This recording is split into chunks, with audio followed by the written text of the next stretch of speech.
Buenas noches una vez más, amados hermanos. Queremos ahora predisponer nuestros corazones para recibir el mensaje que tiene el Señor para nosotros, que no sean palabras humanas las que se prediquen desde aquí, sino que seamos ministrados por el Espíritu Santo. Así que quiero invitarles a abrir sus Biblias en Eclesiastés capítulo 1, versículos 1 al 11, después de tanto frenesí, de este ajetreo de fin de año, de tantas compras y tantos gastos, ¿verdad? De repente venimos y nos acercamos a Eclesiastés y es como una ducha de agua fría para nosotros que nos despierta de ese ensueño, ¿verdad? Llegamos a un nuevo año y pensamos que nos vamos a llevar el mundo por encima, que las cosas viejas ya pasaron y a partir de ahora sí voy a cumplir con mis metas, mis objetivos. Y llegamos a Eclesiastés y es para nosotros como un baldazo de agua fría. Pero vamos a ver qué es lo que tiene el Señor para decirnos, porque Eclesiastés no es tampoco todo pesimismo. Si bien es un libro caracterizado por muchos conceptos que quizás no sean muy motivadores, como es lo que la gente hoy busca, también tiene un mensaje de esperanza. Así que vamos a ver lo que tiene para decirnos este libro, Eclesiastés capítulo 1, versículos 1 al 11. Muchas gracias. Dice el texto bíblico: palabras del predicador, hijo de David, rey en Jerusalén. Vanidad de vanidades, dijo el predicador, vanidad de vanidades, todo es vanidad. ¿Qué provecho tiene el hombre de todo el trabajo con que se afana debajo del sol? Generación va y generación viene, mas la tierra siempre permanece. Sale el sol y se pone el sol y se apresura a volver al lugar de donde se levanta. El viento tira hacia el sur y rodea al norte. Va girando de continuo y a sus giros vuelve el viento de nuevo. Los ríos van todos al mar y el mar no se llena. Al lugar de donde los ríos vinieron, allí vuelven a correr para correr de nuevo. Todas las cosas son fatigosas más de lo que el hombre puede expresar. Nunca se sacia el ojo de ver ni el oído de oír. ¿Qué es lo que fue? Lo mismo que será. ¿Qué es lo que ya ha sido hecho? Lo mismo que se hará. Y nada hay nuevo debajo del sol.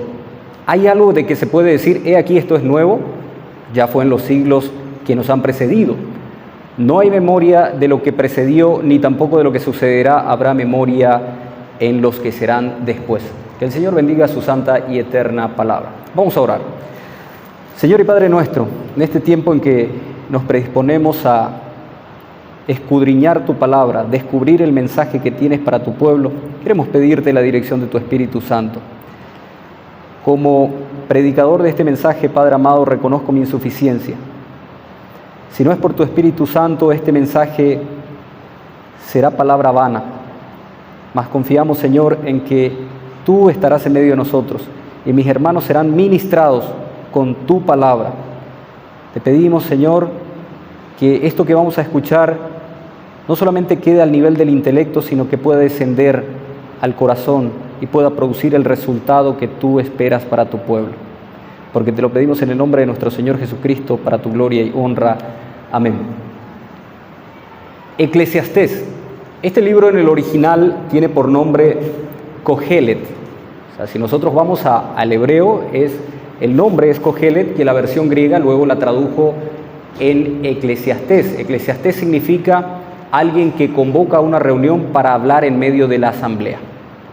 Entonces, Eclesiastés tiene otra raíz que nosotros conocemos, otra raíz en griego, que es eclesia o eclesía, de la que deriva la palabra iglesia, que es la reunión de los discípulos de Jesús. Entonces, ¿qué es Eclesiastés? No es otra cosa que una convocatoria. Cuando hablamos de Eclesiastés es como que nosotros nos reunimos aquí y alguien predica, alguien está enseñando. Eso es Eclesiastés, alguien que va a transmitir algo que ha aprendido experimentalmente. El autor aquí se presenta como el predicador, hijo de David, rey de Jerusalén. Aunque no se identifica por su nombre, asumimos que es el rey Salomón quien está hablando aquí, ya que es quien por sus riquezas, su sabiduría y conocimiento y por sus intereses mundanos el que se encuentra en mejor condición para haber experimentado todo lo que el mundo puede ofrecer. Él fue quien probó todos los aspectos que este mundo puede ofrecer y por lo tanto asumimos que ha sido él quien escribió este libro. De hecho, la tradición rabínica atribuye Eclesiastés a la ancianidad de Salomón. Un rabí dijo que Salomón probablemente lo escribió ya siendo anciano porque cuando era joven él escribió Cantar de los Cantares, cuando fue maduro o fue adulto él escribió Proverbios y cuando ya fue viejo escribió Vanidades. Así como el joven también cuando es todavía buen mozo, él canta, él está feliz. Cuando alcanza la edad adulta uno pronuncia sus máximas, pero cuando llega a la vejez uno comienza a hablar de la vanidad de las cosas, de que había sido no era como se pintaba, porque ya va llegando en las últimas etapas, ¿verdad?, de su existencia, y entonces ve que quizás mucho de su esfuerzo no valió la pena. Pero vamos a ver en qué contexto nosotros ubicamos este pasaje que está hablando, o en qué contexto lo encontramos. El objetivo general de este libro es instruir a los lectores sobre la vanidad de todas las cosas. No que las cosas fueran vanas, sino que está hablando como si la vanidad fuese una cualidad o una característica inherente a las cosas. O sea, como si cada cosa en este mundo fuese vanidad en sí misma. Está identificando las cosas con vanidad y arranca diciendo, vanidad de vanidades, todo es vanidad, allí en el versículo 2. Y esta palabra vanidad deriva del hebreo hebel, y hebel designa a lo que es transitorio, efímero, a lo que no es perdurable, a lo que va a terminar pronto. Literalmente significa humo o vapor. O sea, cuando nosotros encontramos aquí vanidad o hebel, es humo, es algo vaporoso. Y destaca cuán rápidamente se desvanecen las cosas terrenales y lo poco que tienen para ofrecernos. Algo muy similar a lo que ya Santiago nos dice también en el capítulo 4, versículo 14, cuando dice que es vuestra vida, claramente es neblina que aparece por un poco de tiempo y luego se desvanece.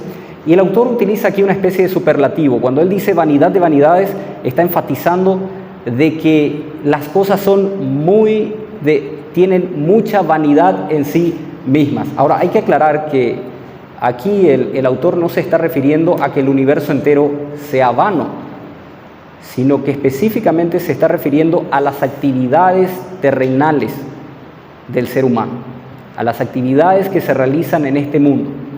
Entonces, lo ponemos de esta forma. ¿Qué es vanidad? Todas las actividades, todas las cosas que el ser humano realiza en este mundo, o lo que Eclesiastés también llama debajo del sol, las actividades que se hacen debajo de este sol, porque del otro lado está, según el autor, está Dios. Entonces, cuando nuestros primeros padres humanos, para entender un poco de qué es lo que estamos hablando, cuando Adán y Eva tuvieron su primer hijo, le pusieron el nombre Caín o Caín, ¿verdad? Y Caín significa alguien que fue adquirido por Dios, es decir, Dios le dio ese regalo. Eva dijo, esto yo lo recibí de parte de Dios. Pero a su segundo hijo le puso, ¿cuál nombre? Abel. Y Abel, en realidad, en el hebreo nosotros encontramos la palabra hebel. ¿Y qué es hebel?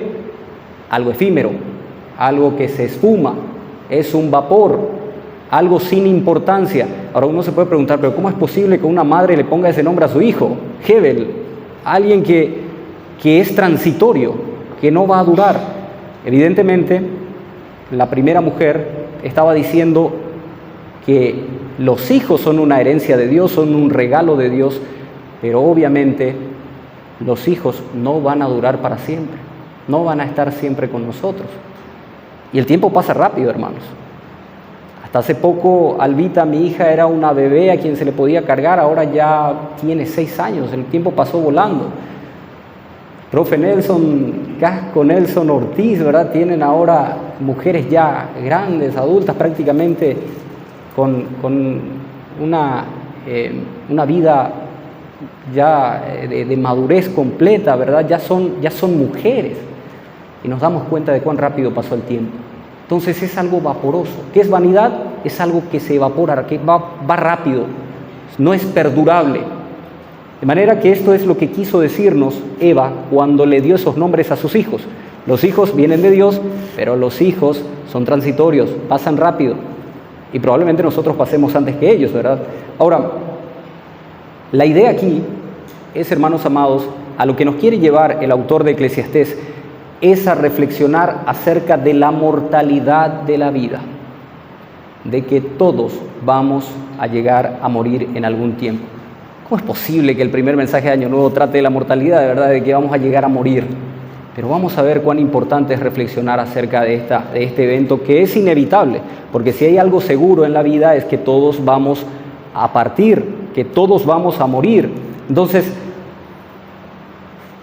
obviamente, si nosotros vemos desde esta perspectiva, es probable que quizás no todos alcancemos a celebrar el siguiente Año Nuevo, el 2024. Dios quiera que sí, pero ¿quién nos garantiza eso? No hay ninguna garantía de que todos lleguemos para el próximo año. Entonces es importante reflexionar de vez en cuando también acerca de la transitoriedad de la vida, porque eso también nos va a llevar a pensar acerca de las cosas que realmente valen la pena. ¿A quién tenemos que llamar? ¿A quién tenemos que visitar? ¿A quién tenemos que expresarle nuestros sentimientos? Porque a veces pensamos que las personas van a ser eternas, van a estar con nosotros siempre. De repente nos dimos cuenta de que ya han partido y no hemos tenido la oportunidad quizás de expresarle nuestros sentimientos. Entonces, esta es la reflexión a la que nos quiere llevar aquí el autor de Eclesiastés. Es importante reflexionar acerca de lo transitorio que es la vida de este lado del sol. En el versículo 3, aquí hay una pregunta retórica. Dice el autor bíblico: ¿qué provecho tiene el hombre de todo su trabajo con que se afana debajo del sol?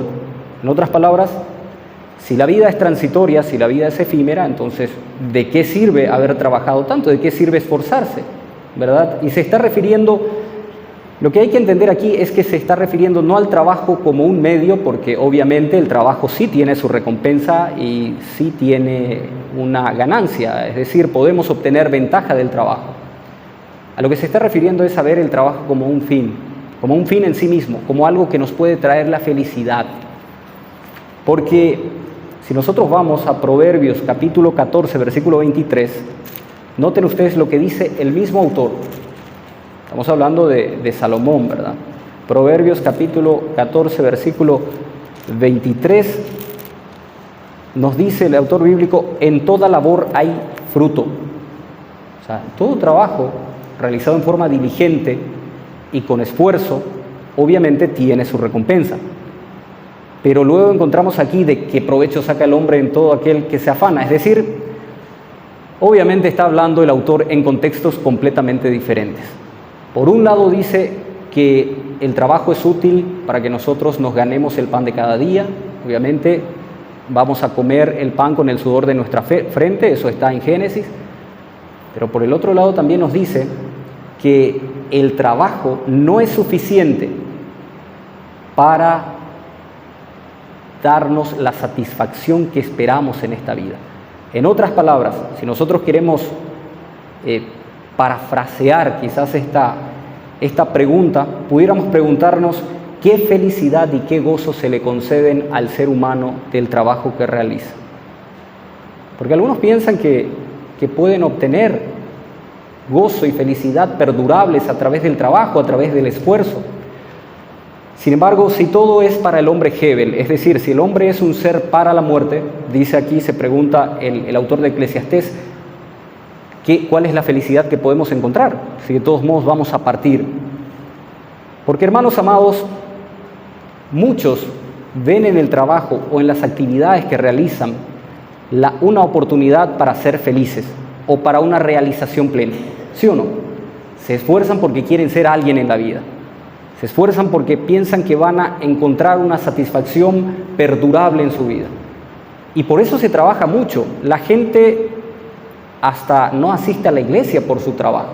Y hablo trabajo de actividades en general, ¿verdad? Hasta los chicos que estudian y se preparan para la universidad, faltan a la iglesia, no oran, no tienen tiempo para eso porque tienen que dedicarse al trabajo. Algunos descuidan a su familia por trabajar tanto. ¿Cuál es el fin? Bueno, obtener comodidades, obtener recursos para comprar cosas, juguetes que nos hagan felices, porque el hombre está buscando felicidad, está buscando satisfacción. Entonces, el ser humano trabaja, nunca es tan puntual para llegar en su trabajo, ¿verdad? O sea, si tiene que entrar a las 7 de la mañana, se levanta a las 5, madruga, pero él tiene que estar antes de las 7. Cumple con su horario. Pero cuando se trata de la iglesia, entra a las 9, es muy temprano. Y las 9:30 igual llegamos y si no cumplimos con la escuela dominical, y no importa, porque de todos modos ahí no me pagan, ¿verdad? Hermanos amados, a veces nosotros tenemos esta idea, esta concepción de que el trabajo es lo importante, el trabajo es mi prioridad. Y a pesar de que decimos Dios está en primer lugar, deberíamos de analizar si eso realmente es cierto. Y creo que todos deberíamos de hacer mea culpa también en ese sentido. Entonces, trabajar y trabajar para obtener logros, para alcanzar metas, para ser alguien en la vida, para conseguir algo, y al final de nuestros días sentir que no hicimos nada, ¿realmente eso vale la pena? Eso es lo que está planteando aquí el autor bíblico. ¿Realmente eso sirve de algo? Haber trabajado tanto y después encontrarte que tenés ya 80 años en un cerrar y abrir de ojos porque la vida pasó volando, se esfumó, no sabes cómo se fue la vida, cómo se te fue de la mano, pero viviste trabajando y ahora tenés un suero, ¿verdad?, que se te está yendo y estás en la cama de un hospital y te preguntaste, ¿qué sirvió todo eso? Porque yo te aseguro que cuando estés en esa condición no vas a pedir los títulos de tu terreno, tus propiedades o tu CDA, ¿verdad?, tu certificado de depósito de ahorro y otras cosas, o tus títulos académicos. No vas a pedir allí las condecoraciones que obtuviste, tus logros. Nada de eso te va a interesar. Te puedo asegurar que nada de eso te va a interesar cuando te encuentres allí en tu lecho de muerte. Entonces, ¿realmente vale la pena en algo esforzarse tanto? Es lo que dice el predicador. Amados hermanos, esto no es un llamado a la mediocridad. Aclaremos, o sea, obviamente el Señor nos llama a que trabajemos con excelencia, nos procuremos por obtener recursos también, pero no como un fin en sí mismo, no como algo que nos va a conceder felicidad, sino como un medio, que también obviamente nos puede otorgar cierta satisfacción, pero que no va a durar mucho. Entonces, el hilo conductor de todo este libro y toda la enseñanza, si ustedes leen Eclesiastés, y esta lectura no les va a llevar más de 30 minutos, así que les aconsejo esta semana que si tienen tiempo lo lean. El hilo conductor es que todas las cosas debajo del sol son hebel, son humo, son transitorios, son efímeros, van a terminar pronto.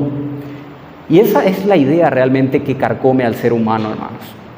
Esa idea, es la que realmente nos perturba, porque el hombre tiene ese deseo de trascender. El hombre no quiere pensar que todo lo que está haciendo algún día se va a terminar, se va a esfumar. No queremos pensar en eso. Y eso es realmente lo que a veces nos incomoda. Dice Eclesiastés capítulo 3, versículo 11, porque Dios ha puesto eternidad en el corazón del hombre. Hay un deseo de trascender, hay un deseo de quedar, como dicen algunos, en la historia, de que nuestro nombre se recuerde. Tenemos ese deseo inherente, esa necesidad de trascendencia. ¿Pero realmente es posible?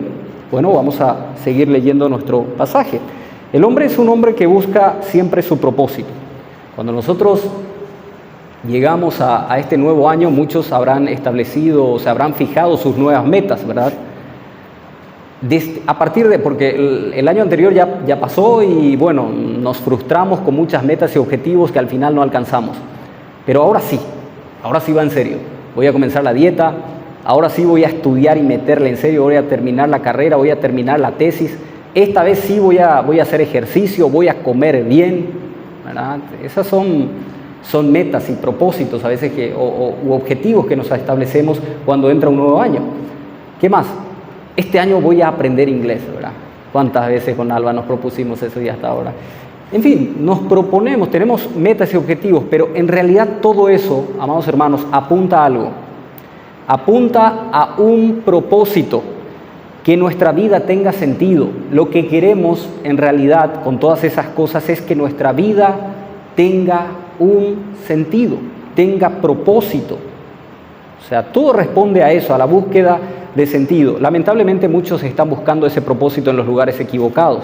Algunos piensan que van a encontrar sentido o propósito para su vida en las riquezas, por eso trabajan tanto, se esfuerzan. Otros piensan que en el poder voy a llegar a la política, voy a hacer carrera política y voy a hacer algo que a todos les sorprenda y mi nombre va a quedar estampado quizás en alguna parte y todos se van a acordar de mí. Necesidad de trascender, hacer algo grande, algo maravilloso, algo extraordinario. Otros quizás, ¿verdad?, se estén dedicando al estudio. Voy a estudiar y voy a terminar la carrera. Y cuando termina la carrera, ¿qué pasa? Se da cuenta de que no era suficiente. Entonces hay que hacer un posgrado y terminarse el posgrado y hay una maestría, un doctorado. Y había sido, tenés que también escribir para revistas internacionales y todavía no es suficiente, tenés que escribir libros. Y nunca termina, hermanos. Pero procuramos, vamos en busca. ¿De qué? De algo que nos llene, que nos satisfaga. En otras palabras, de algo que le dé sentido a nuestra existencia. Porque todo es Hebel, todo es humo, pero quizás haya algo que no sea humo. Y por eso yo voy detrás de eso. Estoy trabajando para alcanzar eso que sea perdurable. Eso es lo que hace el hombre. Y hermanos amados, si nosotros pensamos en qué es lo que está buscando la gente en realidad, no es otra cosa que encontrar lo eterno en lo temporal. La gente está buscando algo eterno en cosas temporales. Es como, y hacer eso es como pretender cargar en un vaso de agua todo el mar, ¿verdad? Es algo realmente absurdo, es ridículo. Pretender encontrar la eternidad en las cosas temporales es algo realmente insensato, es totalmente ridículo, porque, amados hermanos, el único en quien podemos encontrar nosotros satisfacción y sentido para nuestra existencia y que vamos a ver conforme leamos este pasaje, es en Dios. Tenemos que entender que Dios nos hizo para la eternidad, de manera que solamente en Él vamos a encontrar satisfacción plena. ¿Quieren encontrarle sentido a sus vidas? Busquen a Dios. Somos seres creados para la eternidad. Todo en este mundo es vacío, es incapaz de satisfacernos, es incapaz de llenar, son paliativos temporales. Y por un momento pueden satisfacernos, pero enseguida esa satisfacción, esa felicidad se esfuma. Te compras un auto 0 kilómetros, te sentís bien, qué gusto. Esto sí es vida, ¿verdad? Te sentís como un Dios y a los 3 meses te aburrís de ese juguete. Te compras una casa nueva y ¡wow! ¡Qué gusto! Y en cuestión de semanas ya te aburrís nuevamente. Culminaste una carrera y enseguida, pasó ese momento de fervor, de frenesí, ¿verdad? Ya estás apuntando a nuevos proyectos, a nuevas metas, y nada te llena, nada satisface tu alma, nada satisface tu vida. Estás constantemente en búsqueda de algo. Se casó recién, estamos hablando de gente del mundo, espero que sí sea. Se casó, tiene una esposa y enseguida ya está mirándole a otra mujer. ¿Cuál es la razón de eso? Insatisfacción. El hombre es insatisfecho y quiere llenar esa satisfacción, esa falta de satisfacción o ese vacío que tiene con cosas temporales. Sin embargo, ese hueco, ese vacío que tiene el ser humano solamente puede ser llenado por lo que es eterno. Y el único que es eterno es Dios. Entonces, ¿cómo lleno yo ese vacío temporal o ese vacío vacío de lo eterno que tengo en mi alma? A través de Dios. Solamente Él puede llenar mi vida. Cuando nosotros vamos a los versículos 4 al 11, aquí el autor, vamos a llamarlo Salomón, porque la tradición nos dice que fue él quien escribió este libro.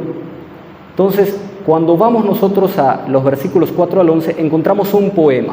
A pesar de que no tenga rima ni todo eso, en nuestro idioma al menos no, ¿verdad? Este es un poema. Y aquí se habla de la rueda del mundo, de que todo el cosmos tiene un periodo cíclico, ¿verdad? Vean ustedes, generación va y generación viene, El sol sale, el sol se pone, el viento gira de un lado, rodea al norte, los ríos van todo al mar, todo vuelve. Es algo cíclico, es algo cíclico. Una generación va y otra generación vuelve, pero la tierra, nos dice, permanece para siempre. Es decir, la tierra se resiste a los cambios. La tierra no cambia, todo sigue igual, todo va a seguir igual. Nosotros vamos a partir de este mundo y el mundo va a seguir girando, hermanos. Lo siento, pero todo va a seguir igual. En la oficina se acostumbra a decir una frase: el cementerio está lleno de indispensables. ¿Por qué? Porque cuando te toque partir o te morís, inmediatamente encuentran un reemplazante. Nadie es indispensable en este mundo. O sea, otro va a venir a ocupar tu lugar. Generación va, generación viene. En los versículos 9 al 10 encontramos que nos dice qué es lo que fue, lo mismo que será, qué es lo que ha sido hecho, lo mismo que se hará. No hay nada nuevo debajo del sol.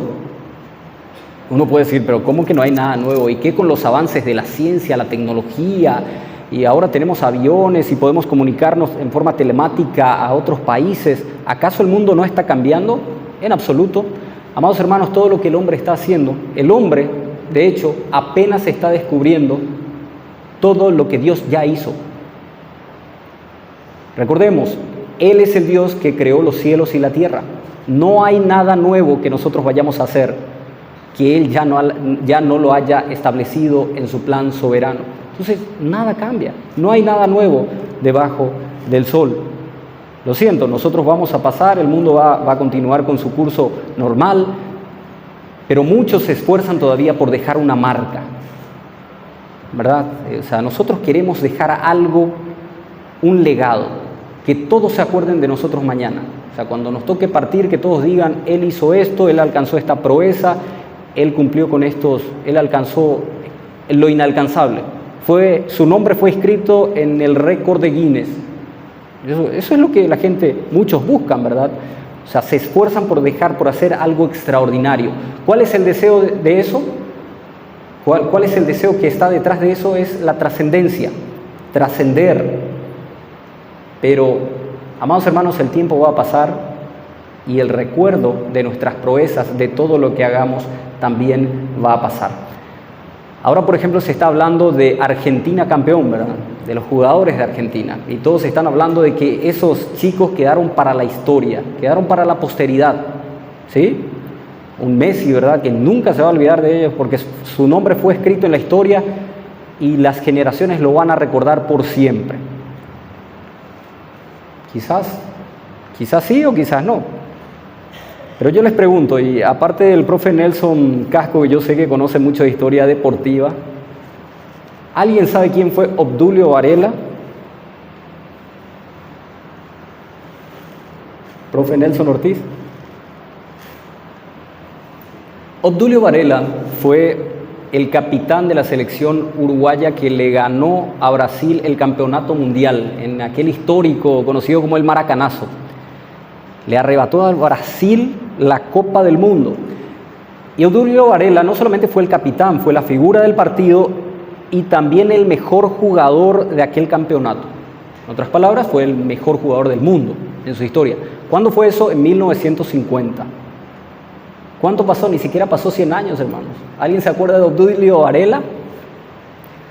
Y yo les puedo asegurar que un Messi, un Cristiano Ronaldo, un Modric, un Mbappé, de aquí a 100 años, quizás ya nadie lo recuerde, porque van a venir otros mejores jugadores y la gente va a decir, no, este sí es el mejor, este le pasó a todos por encima.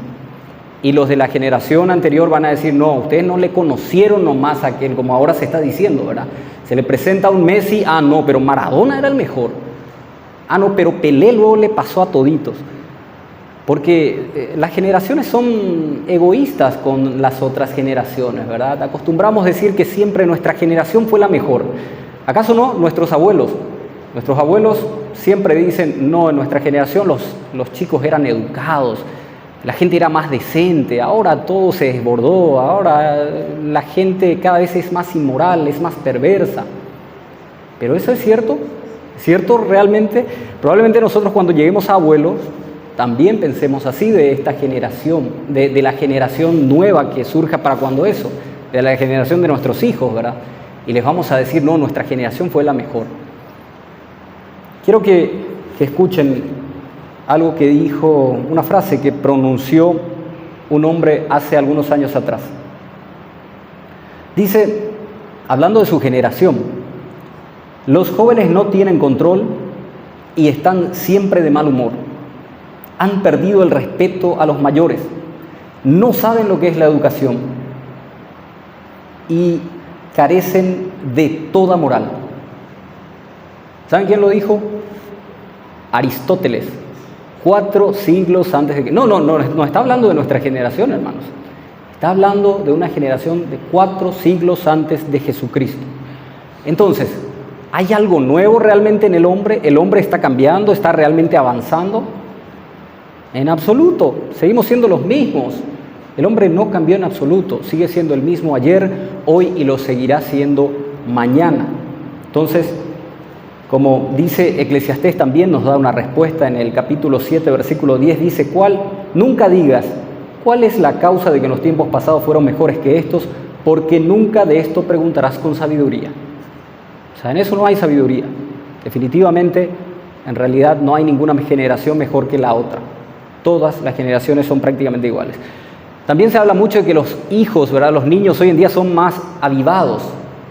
Sí, no, ya porque manejan los celulares, pues los smartphones y eso, y son expertos, manejan. Y claro que van a manejar si están 24 horas con un celular, con un aparatito. Entonces, ¿realmente son más vivos? No, solamente que nuestros abuelos no tuvieron la oportunidad de tener un smartphone en su mano. Y nuestra generación ya la tiene. Entonces, no es que algo haya cambiado. La rueda gira y gira y todo sigue igual. Nada cambia, nada cambia. Entonces, finalmente, nos preguntamos, porque aquí encontramos en el último versículo, en el versículo 11, dice, no hay memoria de lo que precedió, ni tampoco de lo que sucederá, habrá memoria en los que serán después. Entonces, ya que todos vamos a pasar y todos se van a olvidar de nosotros, entonces, finalmente, ¿cuál es el sentido de la vida? Si nada de lo que hagamos en este mundo va a perdurar, si nada se va a mantener, si todo es transitorio y se va a esfumar finalmente, ¿cuál es el sentido de la existencia? Porque comenzamos nuestra vida preparándonos, ¿verdad? Valga la redundancia, para la vida. Nos esforzamos. Los chicos desde muy pequeñitos comienzan a ya estudiar y asumen responsabilidades, terminan finalmente una carrera, luego se dan cuenta de que no es suficiente, consiguen un trabajo, ese trabajo tampoco los satisface, no los llena. Luego dicen, quizás cuando tenga una familia voy a sentirme pleno y realizado, y tienen una familia, tienen una esposa, vienen los hijos, y todavía la insatisfacción está en el corazón. Entonces, finalmente, ¿qué es lo que me va a llenar? Porque todo es Hebel, todo es vapor, todo va a terminar. Así que, si no es acerca del trabajo, si no es acerca de mis estudios, si no es acerca de las metas, los logros, de los placeres, porque este hombre lo probó absolutamente todo, entonces, ¿de qué se trata todo esto que se hace debajo del sol? ¿De qué nos sirve todo esto? Porque la gente muere por encontrar un propósito a su vida. Y si nosotros pensamos en un Salomón y leemos Eclesiastés, vamos a darnos cuenta de que ninguno como este hombre que pudo experimentar la vida en todos sus aspectos. O sea, él probó de todo. Probó encontrar felicidad con sabiduría e inteligencia, no lo encontró. Probó encontrarlo en los placeres. O sea, tuvo de todo, tuvo mujeres, tuvo mansiones, tuvo carros, fue un hombre extremadamente rico, tampoco encontró placer, tampoco encontró satisfacción perdurable en todo eso. Al final él dice, vanidad de vanidades, todo es vanidad. Al final, ¿de qué sirvió todo esto? Y nosotros ¿cómo encontramos entonces el propósito para nuestra existencia? Yo quiero que veamos juntos Colosenses capítulo 1. Colosenses capítulo 1, versículos 15 y 17. Colosenses 1.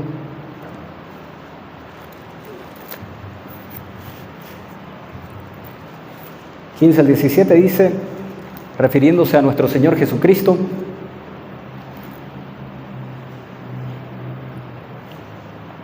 Él es la imagen del Dios invisible, el primogénito de toda la creación, porque en Él fueron creadas todas las cosas, las que hay en los cielos y las que hay en la tierra, visibles e invisibles, sean tronos, sean principados, sean potestades, todo fue creado por medio de Él y para Él, y Él es antes de todas las cosas, y todas las cosas en Él subsisten.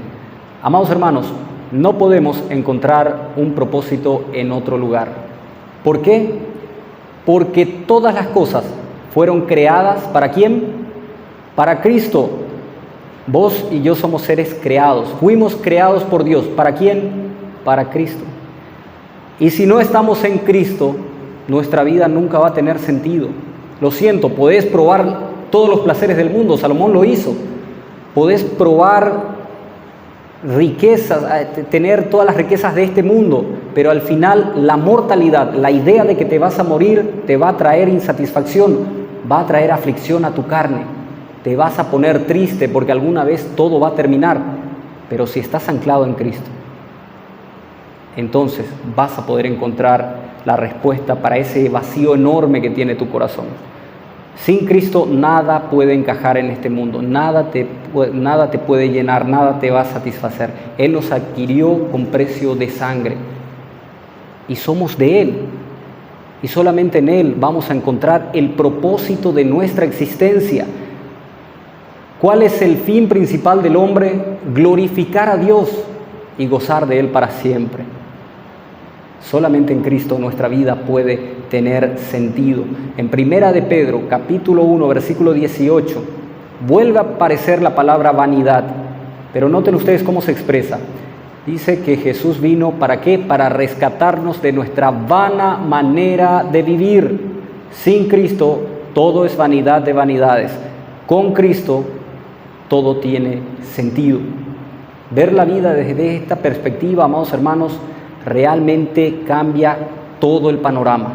Saber que lo que yo estoy haciendo en esta tierra, si estoy anclado en Cristo, va a tener una repercusión en el más allá, en la otra vida, eso cambia completamente mi idea de ver el mundo.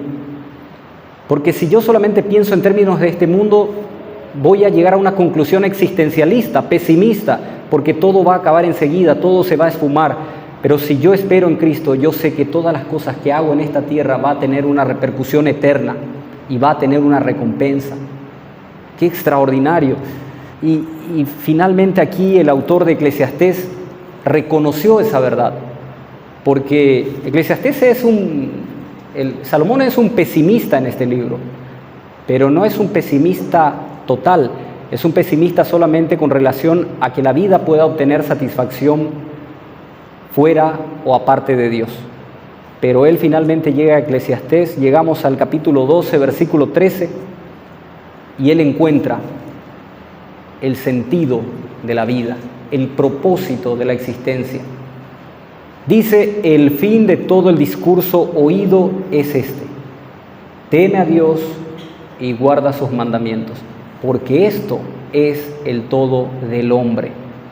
Amados hermanos, que este año que recibimos, este año nuevo que le llamamos nosotros, sea una oportunidad para que comencemos a reflexionar por las cosas que realmente valen la pena, que reflexionemos acerca de nuestra vida y qué es lo que estamos haciendo y si aquello que estamos haciendo realmente va a tener una repercusión eterna.